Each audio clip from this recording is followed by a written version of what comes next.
adorable though. You can see a lot of personality in him already. He's got that, and he looks big for his age. Is he tall or? Tall, and he's very grown up. He's very mature. Yeah, he is. Yeah, I mean, he looks like he's much older. So let me check into his records. I won't be able to access his directly. I'll have to go through yours. So that's how that works. Because he is under the age of 18. But usually with kids, I can usually access them through their parents. So because your records are intertwined with his, and vice versa. So I'm getting another Andromedan star seed, okay, but he's traveled quite a bit. And I'm seeing that he was a part of the Galactic Federation for quite a long time. That's why I think he appears so mature, because he's fought in a lot of wars and he's seen a lot. He's like an old soul. So he's like a kid that's 3 going on 50, you know what I'm saying? So he's really seen a lot. And so I think sometimes here, now he's had a soul contract to come here, but and he has a soul contract with you and your dad specifically. So he's very connected with your dad. So your dad and him are very connected, because your dad, I think, worked, I think, in the Galactic Federation too, more so than you did. So they had this contract from way back. But Ken has been in a lot of wars, and the only thing I can think of, because the Andromedans were not warlike people, they weren't like the Orions, so I think he must have been assisting in other star systems. Okay, so he's been around the block. Okay, he's seen a lot. I do see that he was called in to assist, I think, with some of the, speaking of Orion, he was called in to assist with some of the wars in Orion, particularly with the humanoid species that were trying to fight against, the reptilian stronghold that was there. And it sounds very Star Wars-ish, but that's exactly how it was like there. It was very much like Star Wars. And then I'm seeing that he's had a few incarnations on Earth. And like I said, when you get into the higher dimensions, there is no linear timeline, so I think he picked and chose the lives he wanted to be involved with on Earth, but it wasn't a whole bunch of them, okay? So I think he's kind of like you. He had, very few lives. He kind of picked and chose the ones he wanted to experience to prepare him for this life. But I'm seeing very much a kind of a spiritual warrior type. Very strong though. I mean, most of your star seeds that are coming in now are your rainbow children that are all love and light, that have all their, chakras all open, and they're just like, here I am, I'm a twinkling little star. And it's not like that, okay? He's ready to kick ass, okay? So yeah, he is. Yeah, he's just like, I'm ready to get down and dirty. Okay, none of this love and light stuff. Okay, so Now. yeah. Nice. Oh, and he's already exhibiting those. I mean, he's only 3 going on 4. So now I'm seeing he's extremely mature for his age. Okay, I think he's probably started talking really early, and probably started getting probably an idea of different concepts quite a bit faster than other kids his age. Okay, so he has like already an understanding of very complex concepts, that are, maybe more scientific or technology based concepts that maybe other kids his age, can't really pick up on. So he's definitely very advanced. Now he's going to be a handful. Okay, so yeah, he's going to be a handful. So he's going to need a strong mama and a strong grandpa to keep him in line. Okay, so I think your dad's already kind of mentoring him quite a bit, but still, I think he's a little bit out. He gets yeah, he's gonna be he reminds me of somebody else I did a reading for, and they were another Andromedan family, and the son was the same way. He was just like, he's gonna be one of those kids. I mean, I don't see him like getting really big deep into trouble. I think he has enough of a sense of good and bad to know how far he can take it, but he's going to try to take it as far as he can take it. So yeah, you have your hands full with him. Now, the thing that his guides are telling me to tell you is that you're going to need to set very strong boundaries with him. And I think you already do that. You need to stand, even when he's sitting there looking cute or whatever, you need to, stay firm with your boundaries. And the other thing is that he has a lot of energy. So you need to get him involved with stuff that's going to keep him busy. So, like, I don't know if he's into sports or if he's showing any signs of athletic abilities, but since he's a very physical person or a very physical soul, I think he might do well in sports, like maybe soccer or something where he's going to be running around a lot. So but he's also intellectual, but he also needs the physical outlet. Okay, so he's going to need a combination of both. I think just doing sports he'll get bored, and just doing intellectual activities he'll get bored, but maybe a combination of the two. It's like exploration camps, where they're doing a lot of outdoor activities. Yeah. Okay. And I think he's been groomed for it from the very, very beginning, from his very first incarnations in Andromeda, where he was being called to be a protector of people. And, but he always fights for the good. He never fights for bad. So there's a sense of integrity about him, that maybe isn't there with some kids who are fighters, that some kids just fight because they're bullies and they love that power. That's not the case with Ken. I think he just loves to fight because he'll be the kind of kid that if he sees a kid being picked on in the playground, he's going to go protect that kid, so that's the kind of soul that he is. He's a very honorable soul. He's always going to take the side of the underdog. That's kind of the soul that he is. Yeah. Like when those, poor resistance fighters in Orion were trying to fight against the reptilian empire, he was there, helping them because that's the kind of soul he is. He just volunteered to do that. So yeah, he's a remarkable soul. But like I said, you're going to have your hands full. So he's gonna give you a run for your money. But I think having your dad and this man that's coming into your life is going to help a lot. It's going to help. He needs that male bonding. I think he does well. He's very connected to you, but he needs also that male influence in his life. So somebody to tell him, hey, that's not cool. You need to chill out.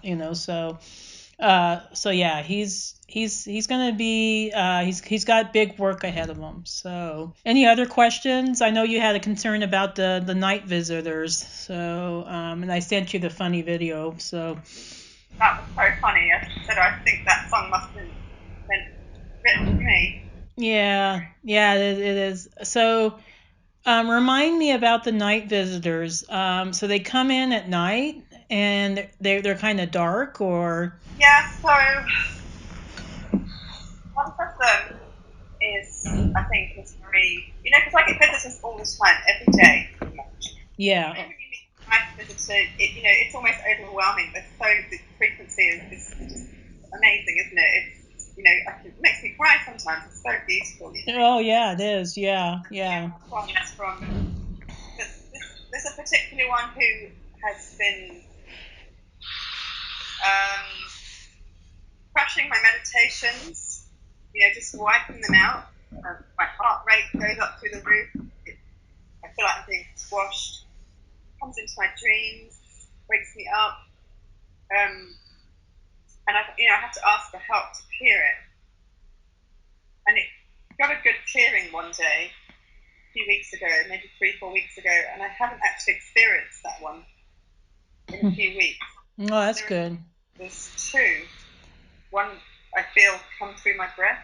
That makes sense. Mm-hmm. My out breath. Oh, interesting. Okay. It's really interesting because it wakes me up by like a forced out breath, and then it's almost in my space Mm-hmm. rather around me. Okay. Are you able to see what they look like, or they just look like dark energy? Communicate. What's that? They don't communicate at all. They don't communicate. Okay, and they don't have any. They just look like dark matter, or. Like they don't show me anything. I don't see anything. The dreams are very fearful though. The one particular one, Mm-hmm. very fearful dreams, but it's more of an energy and feeling. Mm-hmm. They don't communicate at all. Interesting. Okay. Fear. So they don't have like humanoid shape at all. They're just like an energy. So, Yeah. yeah. Right. Okay. Yeah. Okay. Let me check in on the records and see what they show me. Okay, this is going to sound strange. I'm getting like a pressure in the back of my head here, which I don't normally get. What I'm seeing with those beings is they're actually an aspect of yourself. Okay. It's like right now you're being called to integrate. This is usually I usually see this with Orion star seeds, not with Andromedans, but sometimes you have like aspects of yourself that are, I think, trying to express themselves, and they may seem like they're being disruptive, and they are to a certain extent. But what I'm seeing is these are shadows of yourself. Okay, this is not outside visitors. Okay, so these are not beings that are coming in.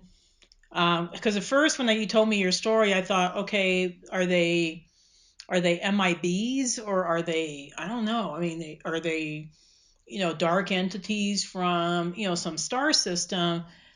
And when I checked in the records, I didn't see an origination point for them. All I felt was this pressure in my head, which tells me they're coming from within yourself. Okay, so that's why they're coming in through your breath. Okay, so what this is telling me is that you need to, or this is maybe something you don't need to do anything, but you can choose to learn to integrate and face your shadow self. First, you have to face them. Okay, I think right now you're kind of running away from them because they seem really scary and they're shutting down all the good stuff you're trying to do. So you need to face them, and you need to tell yourself that you forgive yourself for, and also that the other thing that you might want to do is acknowledge who they are and tell them that you welcome, their part in your life, or their part in your soul's journey, but that there's no longer this need for this separation. Okay, so it's time to integrate. And Hey, I could be more welcoming to them. yeah, absolutely, yeah, just kind of welcome them in. I had to go through that a few years ago when I first started learning Akashic readings. I had to face my shadow self, and it was ugly. it was I mean, scary, ugly, and pretty disgusting. So you're feeling not only your emotions but their emotions, and it was I cried for months. I was like crying and crying. I mean, it was just trying to. It was like this cathartic, and I think that's why maybe. Okay, that makes sense. Why you're kind of on this island, you're not meeting anybody right now, because your task right now is to integrate these, and you're a Gemini, which totally makes sense. Okay, so you have this very light aspect of yourself, and then you have a very, very dark aspect of yourself. So right now you're being called to integrate those two aspects of yourself into one whole complete being. So that's why I think they're trying to show themselves to you, and they're being mischievous because they know that's going to get your attention. I mean, if they just sat there and just, like, oh, we love you, you're not gonna know who they are. So they're trying to get your attention, like, hey, we're here too, and they're just trying to let you know that, okay, you're here to do this work. It's time to take that next step, and I think they want you to talk to them. They feel like they're being ignored. That's what I'm seeing. Because you're so focused on the light. They say you're almost like a Pleiadian in that you're so focused on light that you don't acknowledge any darkness about yourself. And it's not through fear. I think it's mostly through it's icky to face. I mean, it's just gross and it's icky to look at darkness, so you don't want to look at it. So it's just like, no, I don't like it. So but they're telling me to let you know that you need to face it, and you need to feel all the emotions that come up. And there's going to be probably some past life memories that'll also come up that will be very, very difficult for you to face. It's going to be ugly. It's going to be gross. You're not going to like it. Because they're, like all of us, you've also had some past lives where you had to do some very unsavory things, and sometimes we have really poor choices, and we have to make a really bad choice because we have to do that either for our survival or because we feel like it's for the higher good. I've done or not? What's that? Can you see what I did? Like what? I'm gonna check in. I was just gonna go there. I'm gonna check in to see what that was. Okay, they're saying it was a life here on Earth. In the last reading, did I say you were in Lemuria? Or was it Atlantis? I think it might have been Atlantis. I'm trying to remember. Or did we even get into your Earth lives? I can't remember. Lyra and Andromeda, not Earth at all. Okay, so there was a past life here on Earth, and it was in Atlantis. Okay, it was when Atlantis was falling, and people were escaping. And this is going to sound really bad, but there was a bunch of people that was trying to get on the same boat you were on. You knew the boat wasn't going to hold all those people, and I'm seeing that you were kind of the leader, one of the leaders on the boat. It was, and a lot of them were people that you knew. I mean, that was, I think, what made it difficult. They weren't just random people. These were people that you knew and that you knew as friends, and some of them they were friends, they were family, they were people that were related to you. You had to cut the rope and let the boat float off and leave them behind, and they perished. Okay, you made the decision to do that, and you were trying to do that to save the people that were already on the boat, because you knew if there was more people that went on that boat wasn't going to make it. Okay, so you were doing it, I think, for the higher good, and it was a horrible decision. I mean, you were faced in this situation where I want to help them, but I can't. I mean, I'm going to have to do what's best for those of us that are already on the boat. So you just cut the rope, and I'm seeing that you had tears in your eyes. You knew what you did was so horrible, but you had to do it, and it was. I'm feeling sinking feeling in your heart that you knew those people were going to die. Okay, and you didn't even know if the people on the boat were going to survive. Okay, you didn't know if any of you were going to survive, because I mean, I'm just seeing bombs going off, these spacecraft coming in, shooting down lasers. It was either a few survive or none of you survived. Okay, so it was so you chose that a few of you would survive, and I think what ended up happening was that your boat got shot down anyway. So you died anyway. So it was like you made a horrible decision, and then it was for nothing because the the boat didn't make it anyway. What I'm seeing is this overwhelming sense of anger and guilt.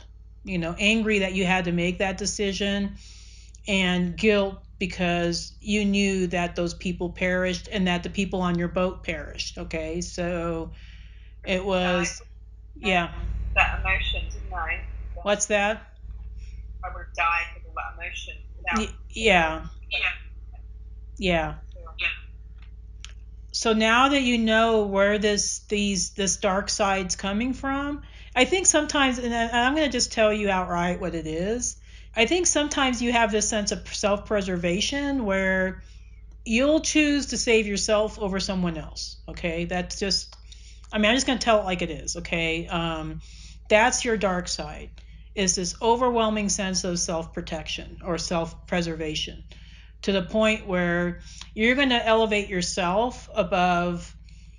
And that's actually, I think, probably counterintuitive to who you truly are. Okay. But that's your dark side. Okay. I'm just kind of showing you the mirror right now. And it's not real pretty. Okay. But I feel like I have to tell you, because that way it's going to make it easier for you. You're not going to spend a lot of time trying to figure it out. It'll make it easier for you to integrate these aspects of yourself. Okay, so even though in real life your true soul self is to be of service to others, there is a dark side of you that's very self-serving. Okay, so that's something you're going to have to face about yourself. This sense of self-preservation of, oh, I'm more important, so I'm gonna do what it takes to get myself ahead and forget about the other people. Like I said, it's real ugly. It's ugly and it's gross. And as star seeds and as light workers, we don't like to face those aspects of ourselves, but it's there, I think, so that we can grow more fully in a spiritual sense, that we become more whole people instead of just one side of the flip coin. Okay, so that's something you're going to have to look at within yourself. And your guides felt like you were strong enough to hear it, so they wanted me to tell you. And now I also know other people that deal with, and I even have aspects of this myself, where sometimes I just want to get ahead, and a lot of that, I think, is stemmed from fear. I mean, it's from fear of being abandoned, fear of being left behind. Okay. A lot of us, especially since you're Lyran, you have Lyran origins, you knew what it was like to be abandoned. You knew what it was like to be left behind. You knew what it was like to lose everything. Okay. So those core issues are still integrated into your DNA, and it's going to be there. And I think that's why a lot of us have chosen to come here, not only to help with Earth's ascension, but also to help clear up any old karmic issues that's been lingering on, lingering on, lingering on. And this is why this has been such an apex life, and why this life has been so difficult for a lot of us, is because we have the capacity in this life, because of our access to knowledge. We have so much access to knowledge with the internet and everything else, to be able to get the information we need to do the inner work.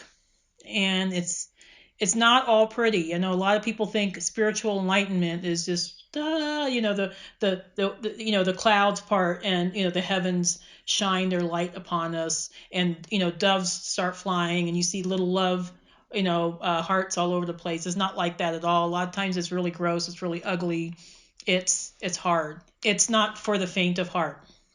Okay, so those of us that are on this higher path, we're going through this right now so that we can help others in the future, especially those of us those people that aren't awakened yet.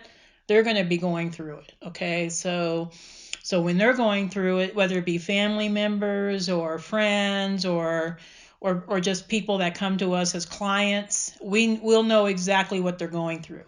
There was a reason why a few years ago I went through the dark night of the soul, because now I'm, helping you guys with your dark nights of the soul. What I'm seeing with those beings is they're actually aspects of yourself. They're not from anywhere else. I didn't see any origination point with them. They're coming from within you. They're being a little mischievous and being kind of and actually the song kind of, I think, alludes to that. Like maybe some of the beings that this guy thinks is knocking on his door is actually from his own imagination, so I think that's why my guides chose that song for you, because they were seeing the deeper humor in it. Okay, so it's like you think you have these outside beings, and it's actually you're the one that's scaring yourself. Yeah. So I know, when it comes out, and I know how ugly it gets. Yeah, it's ugly, isn't it? It feels really bad. Yeah, I totally get that. And it's scary. I mean, it's really scary. I mean, I think the scariest thing is having to face our shadow self. I mean, forget reptilians or men in black or, government. I think the scariest entities we face is really ourselves. It's interesting that you chose to be a Gemini in this life, because I think you came here with the purpose of integrating those dark and light aspects of yourself. Definitely have a few personalities. Yeah. Yeah. Yeah, so it's about integrating them then. Okay. It's interesting that as a Aries, he's definitely a fighter. he's, you guys chose like the perfect star signs for yourself.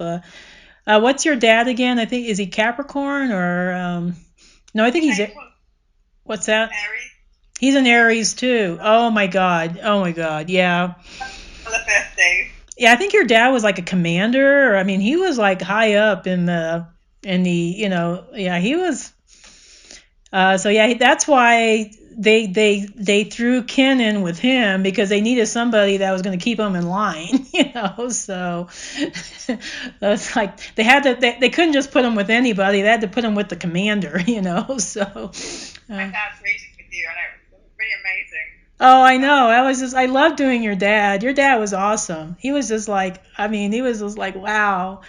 I would have loved to have met him in that life. I mean, he's a remarkable man now, but in that life, he must have been kicking ass all over the place. I mean, he was phenomenal. Just taking it in.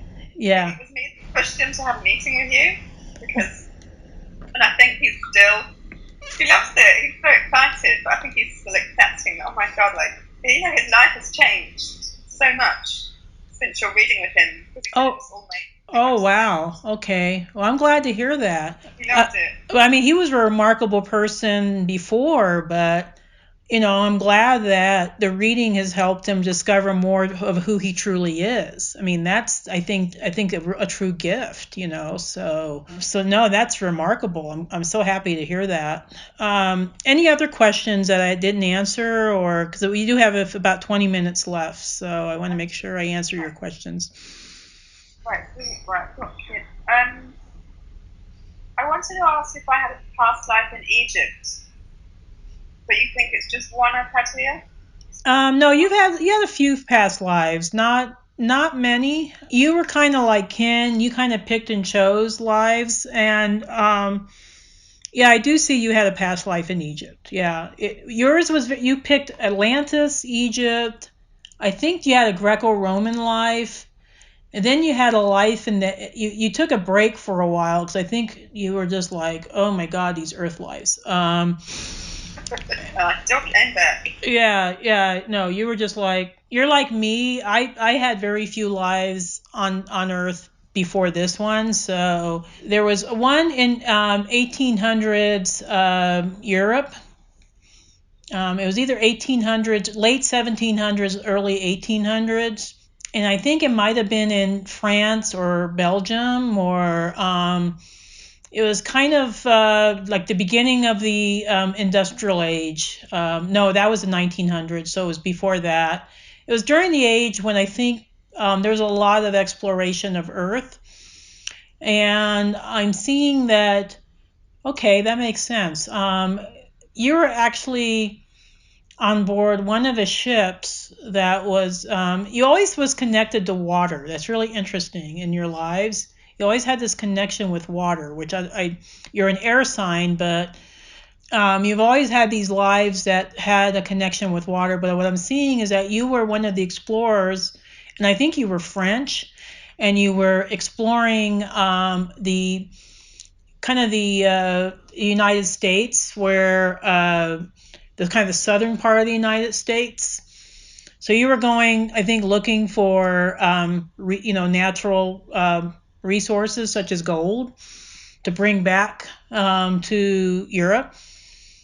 But I'm seeing in that life, you went mostly not to find, you went more for the adventure of it because Europe was boring and you wanted to get the hell out of there. So you volunteered to be on board this ship, and you always had these leadership qualities. So you were like the first mate, or I think you were always like a captain or somebody that was in charge.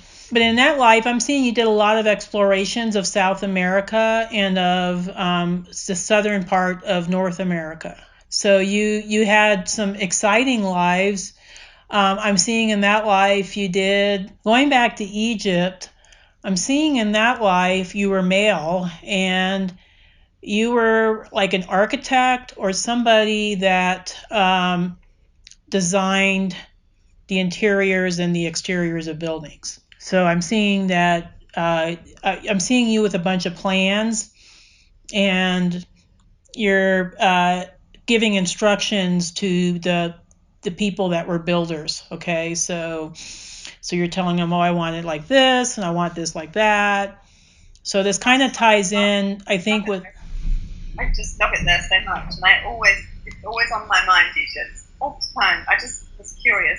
Yeah, no, you did have a life there, and it was a good life. I mean, you were able to create, and you were in charge. I mean, basically telling all these people what to do. I mean, it was no wonder you liked that life, and you were wealthy because you were making, I mean, you had an important job, so you were fairly wealthy. I mean, I wouldn't say you were pharaoh status, but you were definitely, you were doing all right for yourself, but you were able to create you created these beautiful buildings. I mean, they were beautiful, and they're still beautiful. They've stood the test of time. I mean, you have these Egyptian monuments that are still here. I mean, after thousands of years. That's Yeah. funny. Yeah, and it kind of integrates a little bit with, I think, your love of design and your love of it's kind of like you have this engineering mind, but you also love the aesthetics of making something beautiful. So you have Yeah. this Had feeling sense of it. yeah. Yeah, so yeah, you have this ability to integrate kind of the mechanics of building something along with how to make it beautiful or meaningful, or how to make it aesthetically, I guess, aligned to where it can bring in higher level energies. So yeah, that healing center we talked about, yeah, that's still one of your things that you'll be working on. So it's interesting that your life in Egypt kind of aligns with that. It's kind of like the precursor. It kind of taught you some of the skill sets you'll need to bring that into this life. Yeah, I do see a life in Egypt. I see you had a Greco-Roman life too, and you were connected with kin in that life. Yeah, I think you were family members. And in that life, I think you were a woman, but you were somebody that was fairly powerful. Was a senator, high level senator. You were related to him. I think you might have been his sister in that life. And you were married to another senator. Okay, but you were somebody that also had a lot of influence because your husband was always consulting you for advice. Okay, so even though you couldn't directly be on the Senate because you were a woman, you were kind of like the power behind the throne kind of thing. So you did have an influence on some of the decisions that were made in the council, in that, high Roman council during that time. So, and I do see that you were running a household. You had, I think, this villa. It was huge. There was, I mean, you pretty much ran the whole household. I mean, there was servants, there was, everybody, the family members. So you were kind of somebody with an iron fist, so yeah, but there was, I think, some creative aspects to that life too. I'm seeing that you were somebody that loved to be of service to others. You were somebody that was compassionate. You had a heart for people that were not as well off. So I see that you were involved with a lot of crafts and things to create things to help other people. So like blankets, or just like household goods that would help like people that couldn't afford them. And you would put together like food pantries and things like that. So you were powerful, but you also were very compassionate. So that was another pretty good life for you. It was yeah, you had I think the hardest life you had on Earth was the Atlantean one, because of the very hard decision you had to make in that life. That's the life, I think, where some of what happened there, the trauma, is still kind of haunting you. And that's why these dark spirits are coming up, because they're kind of reminding you that there's this part of your soul's journey that you need to repair. Okay, so it's part of that. It's like this hole that just needs to be filled in. And Good to know that, so you can deal with it. yeah, and that's why I like doing these kind of readings, because I get some people sometimes that have phobias. And then once we discover where the origination point for the phobia is, they're able to deal with it. They're like, okay, it doesn't scare me anymore because I know where it comes from. With you, it was like, now you know where the dark visitors are coming from. Yeah, they're coming from, and actually, what I'm seeing is some of those dark spirits could be ghosts of the people that perished. And that's a really hard thing to tell you, but I'm seeing that some of them are like the ghosts of these people that are saying, okay, we died because of your decision. They would have died anyway. They don't realize that. I think maybe if you talk to the spirits and just tell them, I know what happened, this was the outcome. It wasn't good. It wasn't good for us either because we died anyway. Let's just forgive everything. So I think I'm seeing a whole lot of forgiveness, okay, on both the spirits and yourself. It's like you have to forgive each other for what happened. It was just a really bad situation. Once everything is laid out on the table and everybody understands the totality of the scenario, it's going to be finished, and there'll be no more dark spirits. So I said some ho'oponoponos. yeah, Yeah, it's really great to know that. yeah, it's hard to talk about because it's hard to face kind of bad things that we did, that, or I mean, and I think you thought you were doing the highest good. And there was a little bit of that self-preservation there too, but I think you thought you were doing what was the highest good. But yeah, it was, I think, just a hopeless situation. Nobody's survived. Um, let's see. Any other questions I can help you with? One quick question then, and it was about. So last time we spoke about my new business and going into some feng shui, some energy healing and things. Mm-hmm. Which I'm going through it right now. But I'm so drawn towards quantum physics, and I'm thinking, Jesus Christ, do I want to? I'm so excited about it, and I just wanted to ask, is this supportive of my, is it in line with my path to go and study a huge course in quantum physics? Yes.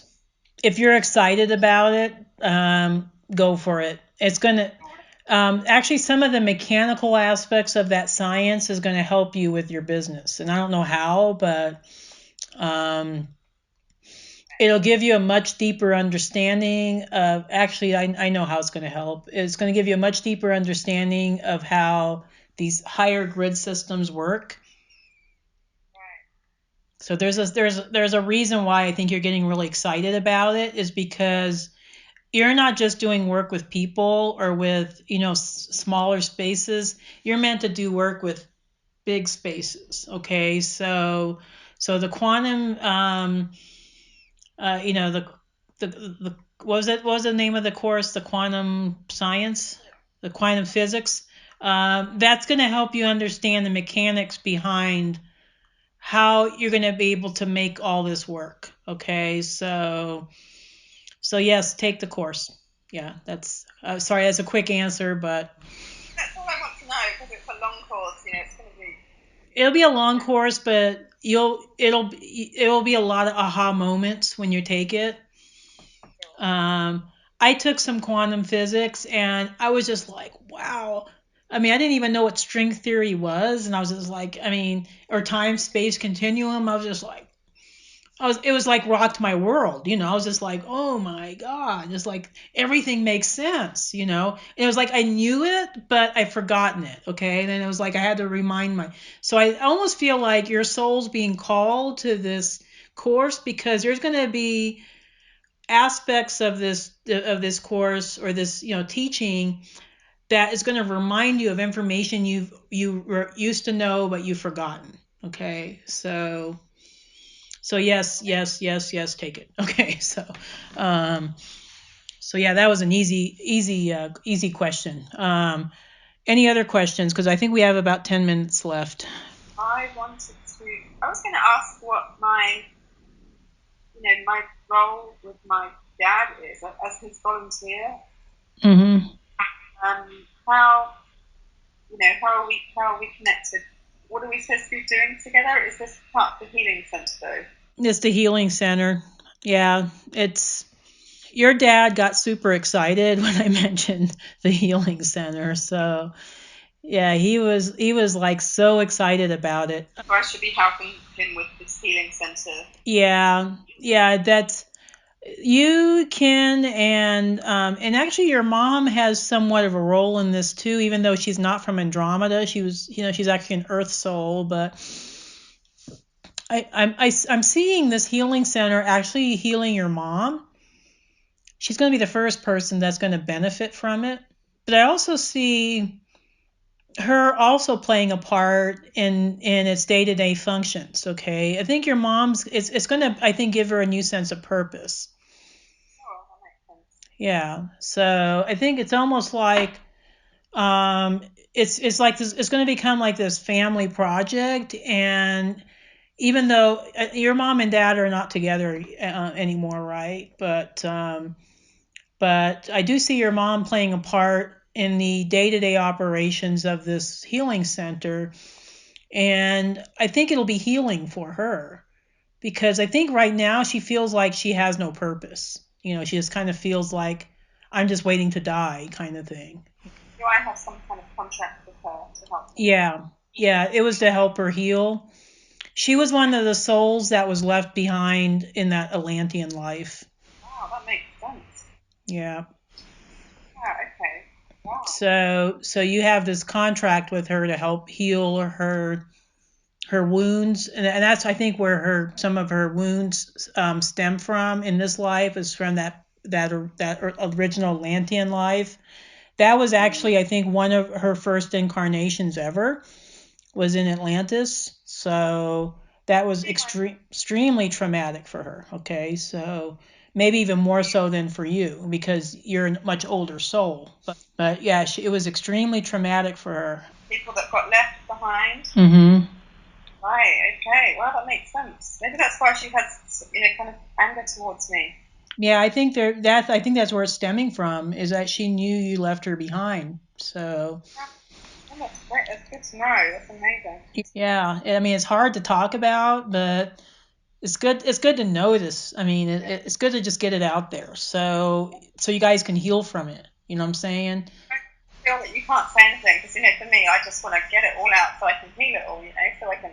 Yeah, exactly. Yeah. So The other thing I'm seeing too is, yeah, that you and your dad, you're meant not just to heal, people in your community, but also to heal that whole part of Europe. That right now Europe is being besieged by invaders and by people that want to take down. I think especially UK, Northern Europe. I'm just seeing that the European way of life is under attack, and not that there's not some aspects of Europe that wasn't unsavory, because there was, but we have to move past that now. Okay, we cannot blame. Like a lot of people like to blame white Europeans for everything that's wrong with this world, and they were just people that were taking orders from higher level elites that had their own self interests at heart. So it wasn't the fault of white Europeans. Okay, it was just elitists that kind of used people as pawns in their big chess game. So I'm seeing that you and your dad are meant to heal some of those old wounds from those times. And I think that's why you chose the exploratory life in your European incarnation, because you wanted to get an understanding of kind of the implications of what all that exploration did to the world. I mean, it expanded the world. So in some ways it was good, because the European explorers that were exploring the world did expand civilization to a certain extent, but they also destroyed some civilizations.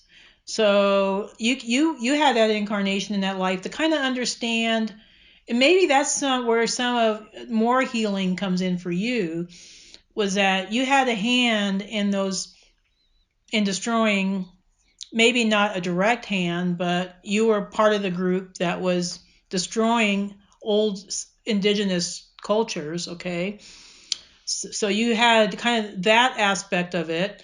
Now you're here to help heal that. Okay, so this is a life where a lot of us are integrating kind of all the lessons we learned from other lifetimes, whether they be on Earth or off world, and we're here to heal the Earth. Okay, we're here to heal everything that has occurred in the last few thousands of years that was all wrong. Or there was aspects of it that were good, but then there's some aspects of it that weren't so good. So I see you and your dad healing Europe and it'll be kind of like a domino effect. Like you will have some impact on some people.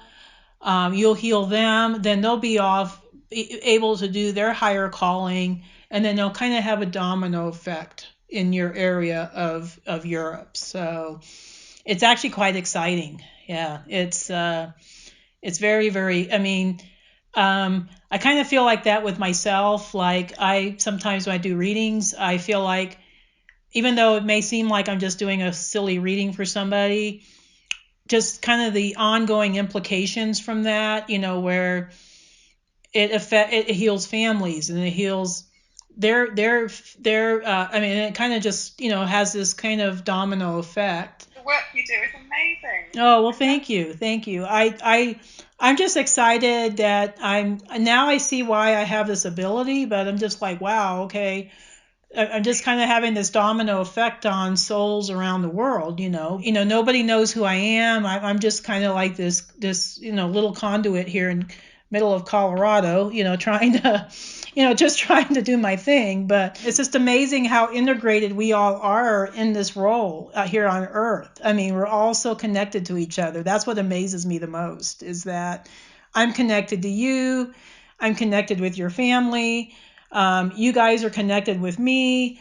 We're connected with other people. We're connected with people through the MECN group. We're connected with people through other groups. I mean, it just has this kind of exponential effect. So anyway, I think we're at the end of our time. Any last concerns or anything that I haven't answered, or are we good?